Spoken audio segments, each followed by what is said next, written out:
Preparação está indo hopi bom.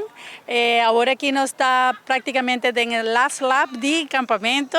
Você nós está full on com toda a preparação. Todo lugar que nós está confirmar que ela acaba. Muita gente está inscrevendo, está vindo. Já na Ibiza loqueira tiki. Passou, já você, nós temos material para riba e também para a parte logística, mas está turcos bom para por começar a luna agora. Tem tiki de lugar só, não tem rompe lugar, que men é uma coisa está pendente para chegar, para pagar. Chega na Ibiza, horário de oficina, 8 para 18 e 1 hora para 4 da tarde, então agora é você assim pago, aí não bom lugar está segura. Que cultura muito bem assim, ótimo.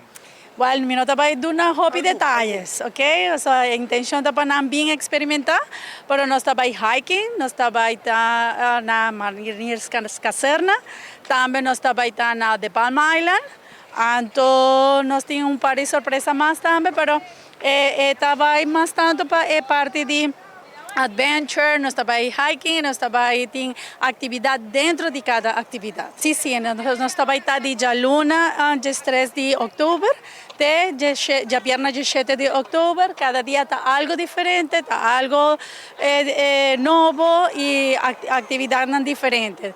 Então, trabalhamos de 7h30, nós mestre está entre 7h30 para 8h30, nós mestre está aqui na mesa, na Plaza Lineal Park. Na Lineal Park, Plaza Turismo, então de aqui nós está sali turcaminda, ok? Então aqui na mês, maior não trabalha muito não e maior não está pique é muito não. Tem exceção de dia que está chamar, pero essa aí não está informando. Se essa é importante para você vir buscar maior não, nada há e-mail turcos com todos os detalhes não de e-mail, todos os detalhes não de campamento maior não há via e-mail. Que men hora de busca, hora de baja, na onda, todo esse aqui com mais não tenho 13. Voral para o momento aqui que está hopi solo, hopi calor, não tem cubinho com subater de água, é hora para não sempre estar hidratar. Aunque nós tem água, pero logicamente não está bem cana, não por cana com cup, não tem cana com su water de água.